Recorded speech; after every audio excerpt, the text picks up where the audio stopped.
Pesan Yesus, bahkan pesan para malaikat ketika Yesus sedang naik ke surga. Kita lihat yuk di dalam Kisah Rasul 1 ayat 10 sampai ayat yang ke-11. Kita baca bersama-sama setelah hitungan ketiga, 1, 2, 3, iya. Ketika mereka sedang menatap ke langit waktu ia naik itu, tiba-tiba berdirilah dua orang yang berpakaian putih dekat mereka, ayat 11, dan berkata kepada mereka, "Hai orang-orang Galilea, mengapakah kamu berdiri melihat ke langit?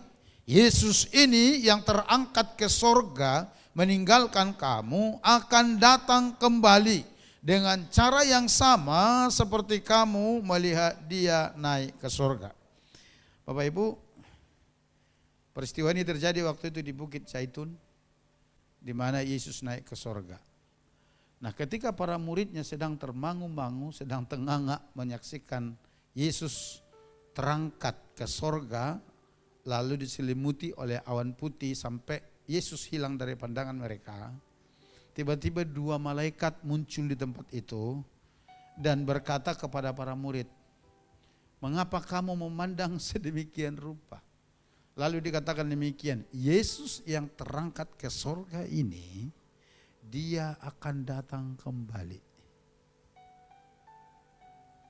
Nah, ini yang saya katakan tadi, mungkin jarang kita terpikir akan pesan ini yang berkata bahwa Yesus yang naik ke sorga itu, dia akan datang kembali ke dunia ini dengan cara yang sama. Kalau dengan cara yang sama berarti bisa saja lagi di Bukit Zaitun dengan cara seperti itu, turun ke bumi lagi, datang lagi ke bumi. Kalau kita belajar di kitab Wahyu akan ada fase-fase waktunya di situ. Tapi yang saya mau katakan, dikatakan Yesus naik ke sorga tapi dia akan datang kembali.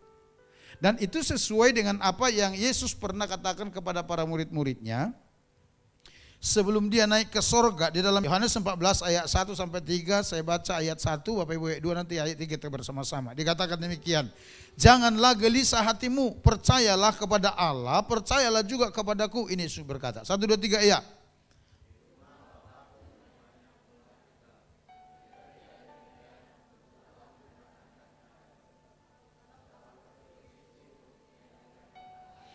Bersama-sama, "Dan apabila aku telah pergi ke situ dan telah menyediakan tempat bagimu, aku akan datang kembali dan membawa kamu ke tempatku, supaya di tempat di mana aku berada, kamu pun berada." Yang percaya katakan amin. Jadi jauh-jauh hari sebelum peristiwa naiknya Yesus ke surga, Yesus sudah sampaikan kepada para murid-muridnya, "Tidak lama lagi kamu melihat aku, sebab aku akan pergi kepada Bapa, dan kepergianku ke sana itu untuk menyiapkan tempat bagi kamu." Bagi siapa? Setiap orang yang percaya kepada Yesus. Dan dikatakan kalau tempat itu, kalau rumah itu sudah selesai, dia akan datang kembali. Pertanyaannya, kapan dia akan datang? Enggak seorang pun tahu. Itu yang Alkitab katakan. Kita tidak perlu menyusun rumus untuk itu. Ada para hamba-hamba Tuhan tertentu yang mencoba menghitung ini dan itu apa segala macam sehingga dikatakan, "Oh, nanti tahun sekian Yesus datang." Udah berapa kali meleset. Mereka lupa bahwa Yesus pernah berkata di kitab Injil, tidak seorang pun tahu, anak sendiri tidak tahu, hanya Bapa yang tahu. Hanya Bapa yang tahu. Nah, saudara, karena Yesus berjanji akan datang kembali, maka kita sebagai orang percaya kepadanya. Di dalam kitab-kitab Injil dikatakan demikian, kita harus berjaga-jaga dalam penantian. Karena kedatangannya itu dikatakan tak seorang pun yang tahu. Bahkan diibaratkan seperti pencuri yang datang untuk mencuri di tengah malam. Dimana ketika semua orang tertidur sedang senyap, tiba-tiba dia datang untuk menjemput orang-orang yang percaya kepadanya.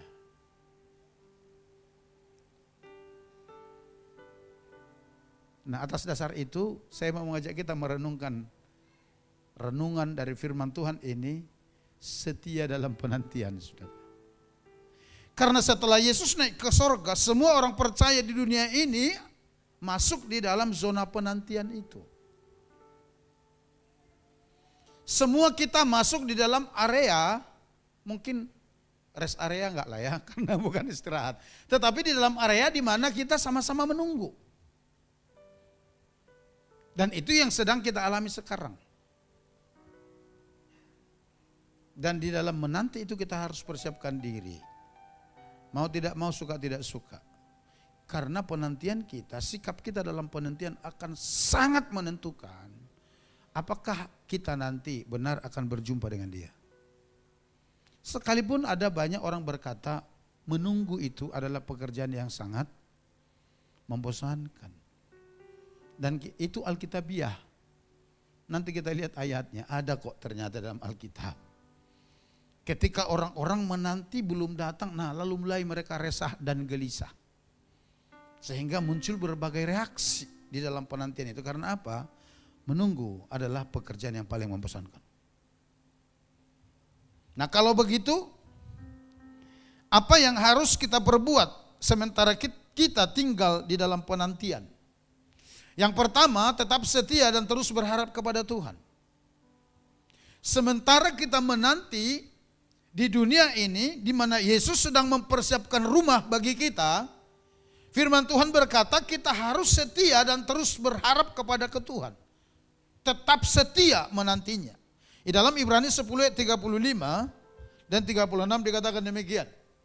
Sebab itu janganlah kamu melepaskan kepercayaanmu, karena besar upah yang menantinya. Ayat 36, sebab kamu memerlukan ketekunan supaya sesudah kamu melakukan kehendak Allah, kamu memperoleh apa yang dijanjikan itu.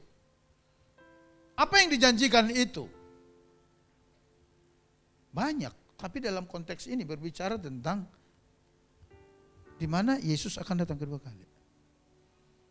Penulis kitab Ibrani berkata, jangan kamu melepaskan kepercayaanmu. Kenapa kita diwanti-wanti seperti itu? Karena ada kemungkinan ketika orang merasa bosan menanti, dia mulai uring-uringan. Ya. Tapi melalui firman Tuhan, saya juga mau menasihatkan kita supaya kita tetap setia menanti dan tekun berpengharapan. Karena di dalam ayat 36 dikatakan sebab kamu memerlukan ketekunan supaya sesudah kamu melakukan kehendak Allah, perhatikan, sesudah kamu melakukan kehendak Allah, kamu memperoleh apa yang dijanjikan itu. Jadi ternyata untuk memperoleh sesuatu yang kita harapkan itu diperlukan ketekunan dan kesetiaan. Next. Tuhan menghargai semua orang yang setia kepadanya dan yang tidak pernah berhenti berharap pada kasih setia dan kemurahannya. Mungkin saja Tuhan sedang menahan sedikit waktu untuk melihat apakah kita tetap setia menantikan kedatangannya atau malah kita sudah mulai malas dan kehilangan harapan. Dua kubu ini selalu ada. Ada yang tetap setia, tetapi ada yang mulai uring-uringan, ada yang mulai bermalas-malasan. Percuma saja. Nanti kita lihat di poin-poin berikutnya. Bahwa pekerjaan menunggu itu, menanti itu adalah pekerjaan yang sangat membosankan. Bahkan bisa orang-orang tidak lagi fokus kepada apa yang diharapkan. Karena apa? Saking lamanya menunggu. Tapi firman Tuhan berkata, kamu harus tetap setia dan kamu harus tekun. Ini tidak hanya berbicara untuk menanti kedatangan Yesus. Tapi bahkan ketika saudara berdoa untuk sesuatu yang saudara harapkan, perlu ketekunan. Karena kadang-kadang mungkin saja Tuhan sedang menguji hati kita. Sebenarnya apa yang dijanjikan itu sudah tinggal, gak usah selangkah, tinggal setengah langkah lagi nyampe kita. Oleh karenanya kita harus tetap setia dan teguh dalam pengharapan. Yang kedua, Bapak Ibu, apa yang harus kita lakukan di masa-masa penantian yang membosankan ini? Nah, lawan setiap tipu muslihat iblis. Efesus 6 ayat 11 dikatakan demikian. Kenakanlah seluruh perlengkapan senjata Allah supaya kamu dapat bertahan melawan tipu muslihat iblis. Harus melawan tipu muslihat iblis. Salah satu bentuk serangan iblis kepada orang percaya adalah menipu dengan mengatakan bahwa Tuhan tidak benar-benar akan datang kedua kali. Iblis akan berkata bahwa sia-sia saja kita menghabiskan waktu untuk menanti kedatangannya. Bisa saja iblis berbisik seperti itu. Seperti yang sudah iblis lakukan kepada orang-orang yang hidup di era gereja mula-mula di sekelilingnya. Sehingga mereka mengolok-olok orang percaya pada waktu itu. Coba kita lihat ya, 2 Petrus pasal 3. Ayat 3 dikatakan demikian. Yang terutama harus kamu ketahui ialah bahwa pada hari-hari zaman akhir akan tampil pengejek-pengejek dengan ejekan-ejekannya. Yaitu orang-orang yang hidup menurut hawa nafsu. Ayat 4 kata mereka, di manakah janji tentang kedatangannya itu? Sebab sejak bapak-bapak leluhur kita meninggal, segala sesuatu tetap seperti semula pada waktu dunia diciptakan. Ini orang-orang sebenarnya termasuk kepada orang-orang yang mau melihat kedatangan Tuhan itu benar gak sih? Tapi karena belum kunjung tiba, sehingga mereka mulai mengolok-olok orang percaya. Alah, dari dulu dikatakan Tuhan mau datang. Ini yang saya katakan tadi itu. Menunggu itu adalah pekerjaan paling membosankan. Orang-orang ini orang-orang termasuk bosan. Sehingga mereka mulai mengolok.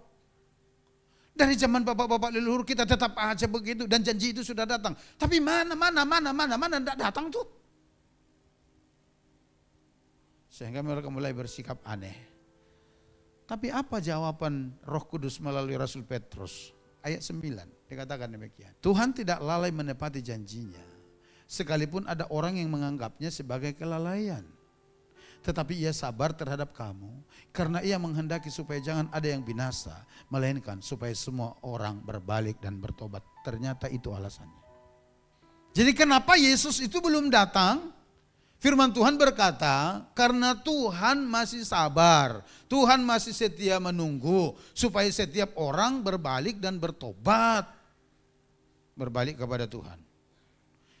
Kenapa? Karena Tuhan tidak menginginkan orang-orang binasa. Tuhan tidak menghendaki orang-orang masuk di dalam neraka. Enggak. Oleh karenanya Tuhan bersabar lagi. Sedikit waktu lagi. Sepertinya diulur-ulur. Tapi ada orang yang menjadi bosan. Ada orang yang jadi mengolok-ngolok. Karena seperti saya katakan, enggak bisa dipungkiri. Kita semua setuju bahwa pekerjaan paling membosankan itu adalah menunggu. Kalau kita pelajari Alkitab, tidak sedikit orang-orang yang awalnya mereka begitu berapi-api percaya kepada Tuhan, tapi dalam perjalanannya akhirnya meninggalkan imannya. Kenapa? Karena mereka tidak melihat bahwa Tuhan datang secepatnya. Sehingga mereka mulai ragu. Disitulah iblis mulai bermain. Mana itu? Nggak ada, dari dulu gitu lah. Dari dulu para hamba Tuhan bicara tentang kedatangan Tuhan. Sampai sekarang mana ada. Itu tipuan iblis. Sehingga tidak sedikit orang Bapak Ibu akhirnya menghabiskan waktunya untuk memuaskan keinginan kedagingannya. Karena mereka berpikir, toh Tuhan gak datang. Iblis berkata, bodoh sekali kamu. Rugi Nggak nikmati masa remaja. Nggak nikmati masa muda. Lihat itu sekelilingmu, mereka enjoy menikmati ini dan itu. Masa aku nggak bisa nikmati hanya gara-gara dikatakan harus takut kepada Tuhan. Harus setia kepada Tuhan. Rugi ya. Saya mau beritahu, kalau ada bisikan seperti itu di pikiran, bahkan orang berkata, itu harus dilawan. Karena itu berasal dari iblis, bukan dari Tuhan. Kalau sampai ada orang berkata, percuma kita beribadah kepada Tuhan. Nggak ada gunanya, karena toh dia nggak datang-datang. Katakan sama dia, kurang ajar loh. Coba kita lihat dalam Maliaki pasal 3 ayat 13. Bicaramu kurang ajar tentang aku, kata Tuhan. Mungkin sudah berpikir, kasar benar Bapak ini. Enggak, saya hanya ngutip ini aja saudara. Nah, Tuhan berkata, kurang ajar kamu tentang aku. Tetapi kamu berkata, apakah kami bicarakan di antara kami tentang engkau? Ayat 14 itu. Kamu berkata adalah sia-sia beribadah kepada Allah. Kalau ada orang berkata begini, katakan kepada mereka, Tuhan bilang kau kurang ajar. Amin. Kalau ada orang berkata sia-sia kita melayani Tuhan, sia-sia kita serius, sia-sia kita setia, sia-sia kita tekun, sia-sia kita berkorban untuk Tuhan dan pekerjaan. Bilang begini, kurang ajar kau kata Tuhan. Bilang. Tuhan yang ngomong loh saudara. Karena Tuhan tahu perkataan-perkataan seperti itu akan dipakai iblis untuk menjatuhkan orang-orang percaya.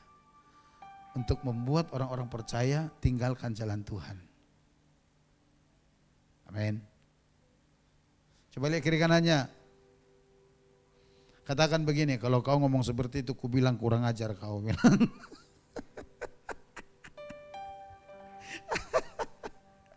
Yes. Harus dilawan tipu muslihat iblis.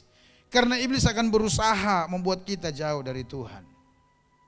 Yang ketiga saudara, apa saja yang harus kita perbuat, kita kerjakan di masa-masa penantian yang membosankan ini. Tetap bersemangat dan bersukacita dalam pengharapan kepada Tuhan.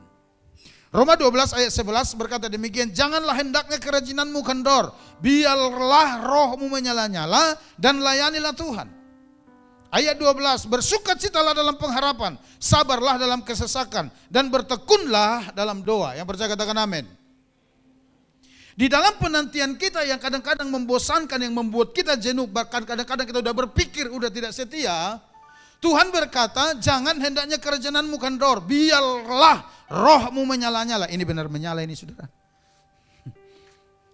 Ini kali ini benar-benar Tuhan mau kita menyala. Amin.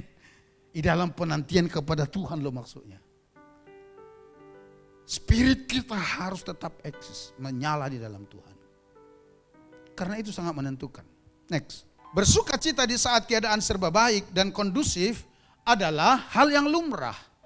Tapi bersukacita di saat keadaan kurang bersahabat dan tidak baik-baik adalah sebuah pergumulan. Setuju?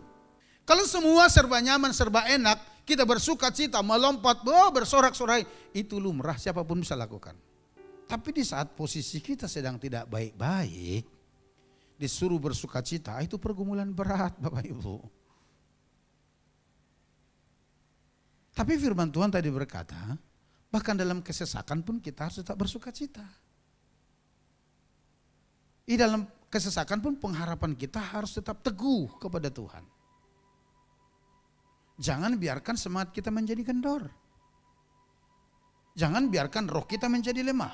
Tuhan menginginkan supaya kita tetap bersukacita dalam pengharapan dan penantian kita akan kedatangannya. Sebab hanya orang yang bersukacita dan tetap semangat yang akan sanggup bertahan menantikan kedatangan Tuhan. Setuju?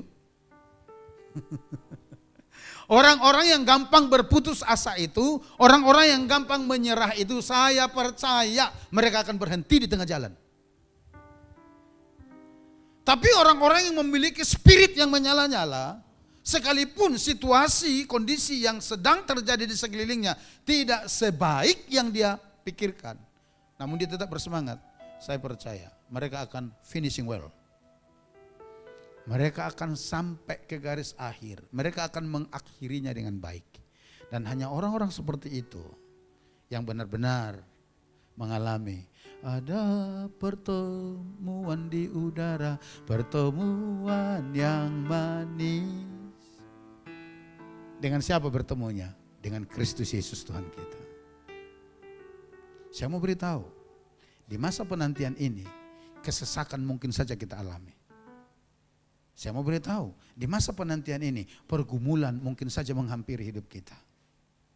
Saya mau beritahu, di masa penantian yang membosankan ini, saudara, penderitaan-penderitaan bisa saja menghadang langkah kita. Tapi Tuhan berkata, jangan biarkan rohmu padam hanya gara-gara itu. Sabarlah dalam kesesakan dan tetaplah menyala untuk Tuhan. Amin. Kalau ini kita benar-benar setuju, kita menyala semua. Amin. Iya, untuk Tuhan kita harus menyala, saudara. Next. Yang keempat atau yang terakhir, melakukan hal-hal baik. Di dalam Mazmur pasal 37 ayat 3a berkata demikian, percayalah kepada Tuhan dan lakukanlah yang baik. Kalau di dalam Galatia pasal 6 ayat 9 sampai 10 dikatakan, janganlah kita jemu-jemu berbuat baik. Karena apabila sudah datang waktunya, kita akan menuai jika kita tidak menjadi lemah. Karena itu selama masih ada kesempatan bagi kita, marilah kita berbuat baik kepada semua orang, tetapi terutama kepada kawan-kawan kita seiman. Kenapa kita perlu berbuat baik di masa penantian ini? Alkitab berkata, kalau sudah tiba waktunya, sudah tiba saatnya, kita akan menuai dari hal-hal yang baik yang kita tabur itu. Oleh karena jangan pernah berhenti menabur kebaikan. Lakukan terus. Kalau saudara mau panen, kalau saudara mau menuai, berbuat baik jangan dipengaruhi oleh karena sikap dan tingkah laku orang kepada saudara. Begitu saudara tidak menabur, itu artinya saudara membuat diri saudara sendiri gagal panen. Halo? Bisa paham Bapak Ibu? Saya ingatkan kepada saudara, jangan pernah berhenti berbuat baik selama dalam penantian ini. Sekalipun sepertinya kok belum menuai Tuhan, sabar aja dulu. Sabar saja dulu. Karena mungkin benih yang kita tabur itu bukan benih sawi. Bukan benih timun. Sawi berapa hari dia panen? 3 minggu ya. Kalau timun 40 hari. Dari sejak nanam. Kalau jagung 3 bulan. Lah, kalau durian tembaga yang saudara tabur? Berapa lama baru panen? Bukan hitung bulan. Tahun Pak, Bu, baru panen. Lalu pohon durian saudara sedang subur-suburnya tumbuh, tapi karena belum berbuah, enggak panen-panen, enggak berhasil ini. Langsung saudara tebasin, saudara sinso, saudara tebang, gagal panen saudara. Oleh karenanya firman Tuhan berkata, jangan pernah berhenti berbuat baik. Lakukan terus. Dan itu berbicara kontinuitas panenan. Bapak Ibu, saya sudah menyaksikan beberapa anak Tuhan yang tadinya waktu mereka rajin menabur, mereka juga menuainya. Karena mereka menuai terus, dipikir semua situasi sudah terkendali seperti itu terus. Lalu oleh karena satu hal kecil, berhenti menabur. Nah untuk sebulan 2 bulan masih panen. 3 bulan masih panen, 6 bulan masih panen, 1 tahun masih panen. Kenapa dia panen? Hasil taburan yang lalu.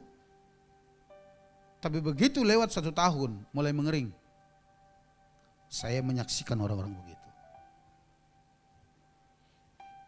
Jadi kalau saudara berhenti menabur, sepertinya situasinya masih lempeng aja, masih aman. Dengar, saya ingatkan, itu hasil taburanmu yang waktu yang lalu. Saudara masih bisa panen. Tapi dengar, itu tidak bertahan lama. Itu akan berhenti dengan sendirinya. Karena apa? Saudara tidak lagi menabur benih. Sehingga saudara enggak menuainya. Ada pesan di sana berkata, kita harus berbuat baik kepada semua orang. Tetapi terutama dengan saudara-saudara kita seiman. Apa artinya itu? Artinya begini, mulailah menabur kebaikan itu dari lingkungan kita sesama orang percaya dulu. Mulai dulu saling memperhatikan, latihan dulu dari teman komsel, dari teman gereja. Kalau ada kita lihat di antara mereka yang agak kurang, ayo kita tabur kebaikan ke sana. Nanti terus kita kembangkan sampai kepada orang-orang di luar sana yang tidak mengenal Tuhan pun tabur. Karena firman Tuhan berkata dalam Amsal, orang yang memperhatikan orang lemah memiutangi Tuhan. Itu yang pertama. Yang kedua, kenapa Tuhan suruh kita menabur atau melakukan kebaikan, saudara? Saya nggak tahu, saudara masih ingat, tapi beberapa tahun yang lalu saya pernah sampaikan di sini kesaksian seorang hamba Tuhan dari Korea. Beliau hamba Tuhan yang sangat diberkati, asetnya banyak, mobil mewahnya berjejer. Tapi satu waktu Tuhan izinkan dia mati, meninggal. Dia dibawa ke surga dan neraka. Nah, ketika dia sampai di surga, dilihat rumahnya baru rangka. Kan Yesus di surga mempersiapkan rumah untuk kita. Dikatakan kalau sudah selesai, dia akan datang jemput kita, ya kan? Dilihat rumahnya baru rangka. Dia lihat ada sebuah rumah gedungan besar, mewah. Dia berpikir itulah rumahnya. Dia berharap-harap Yesus katakan itu rumahnya. Tapi ketika dibawa ke sana, ternyata bukan rumah itu. Dilewati rumah itu di sampingnya. Ditunjukkan rumah itu di belakangnya, baru rangka, belum selesai. Lalu dia bertanya, kenapa ini rumahku, bukan ini kah? Yesus katakan bukan. Loh kenapa? Karena engkau tidak mengirimkan bahan bangunannya. Terus ini rumah siapa? Ditunjukin seorang ibu janda tua, tidak termasuk di dalam lingkungan atau di dalam grup pendua syafaat, tapi dia orang yang paling rutin berdoa di gereja secara diam-diam. Mendukung pendeta, mendukung pelayanan. Di dalam kekurangan keterbatasannya, dia suka membantu orang-orang yang kekurangan. Dan Yesus berkata, itu rumah dia. Hah? Masa begitu? Iya. Termasuk engkau bisa sukses pelayanan, itu berkat dukungan doa dia. Karena dialah yang setia mendukung engkau dalam doa. Lalu dia penasaran, tanya Tuhan, gimana prosesnya, gimana caranya itu? Benar loh, Tuhan itu baik, ini kesaksian beliau. Kata demikian. Setiap kali ada orang percaya di bumi melakukan kebaikan, ada malaikat yang berseru, bahan bangunan si A datang, pasang. Gitu loh saudara. Sampai segitunya Tuhan menjelaskan. Contohnya kalau si Cing ini sudah dibangun rumahnya di sorga, setiap kali dia melakukan kebaikan, ternyata itu transfer ke sorga sebagai bahan bangunan untuk kaplingan dan rumahnya di sana. Sehingga ketika dia menolong orang, malaikat langsung berkata, ada bahan bangunan Cing yang dikirim, pasang. Itulah yang terjadi kepada ibu janda tua itu. Sementara Pak Pendeta ini menikmati kekayaannya, hidup untuk diri sendiri dan keluarganya, memikirkan tahta hartanya, sehingga waktu dia dibawa ke surga melihat kondisi di sana, bahkan rumahnya belum selesai, baru sampai rangka payung, kata kita di sini, saudara. Menyedihkan enggak? Sangat. Oleh karenanya firman Tuhan berkata di dalam Mazmur tadi, lakukanlah yang baik. Selama waktu itu masih ada, lakukan yang baik. Jangan hatimu tercemari oleh karena sikap dan perilaku orang itu. Masa saya sudah tolong dia gayanya seperti itu. Kurang asam benar itu orang. Mulai sekarang saya nggak mau tolong lagi. Jangan. Karena firman Tuhan berkata dalam 1 Korintus 15 ayat 58 itu, dalam persekutuanmu dengan Tuhan, jerih lelahmu sekecil apapun, itu tidak pernah sia-sia. Yang mengerti katakan amin. Oleh karenanya jangan pernah berhenti berbuat baik. Lakukan terus kebaikan di masa-masa penantian kita ini. Itu yang dimaksud Yesus berjaga-jaga. Supaya kalau nanti sang mempelai laki-laki itu tiba-tiba datang, kitalah yang dikategorikan orang yang bersiap-siap berjumpa dengan dia. Tapi orang yang berkata, gak penting lagi, ngapain, malas gak usah pelayanan lagi. Gak perlu sering-sering ke gereja, gak perlu berbuat baik, gak perlu perhatikan ini. Itu yang dikategorikan Alkitab sebagai orang yang tertidur waktu Yesus datang kedua kali, sehingga mereka tidak terangkat.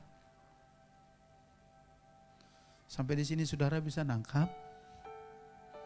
Jadi di masa-masa penantian ini saya harus akui, dan kita harus akui bersama. Di masa-masa penantian ini ada banyak hal yang bisa terjadi, bahkan hal-hal yang kita tidak inginkan, yang tidak kita harapkan. Tapi jangan izinkan hal-hal itu mempengaruhi nurani kita, hati kita, sehingga kita berhenti berbuat kebaikan.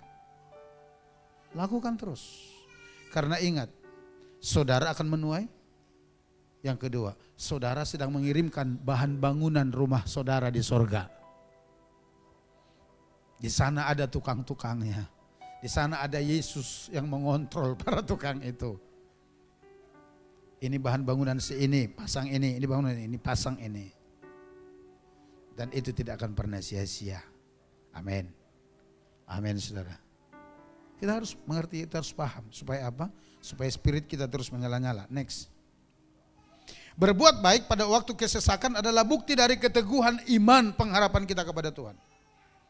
Kitab Amsal berkata, jika engkau tawar hati pada masa kesesakan, kecillah kekuatanmu. Kalau saudara tawar hati pada waktu kesesakan, kalau saudara jadi berhenti berbuat baik, karena saudara sedang memiliki problem, karena saudara sedang memiliki banyak kebutuhan, itu yang dikatakan kecil kekuatanmu.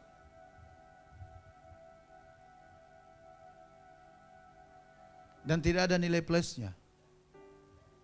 Gak ada saudara. Artinya kita masih standar aja. Saya pernah dengar seorang hamba Tuhan berkata begini, upah saudara puasa di malam hari dan di siang hari itu berbeda. Kalau saudara puasa di malam hari, itu upahnya enggak seberapa.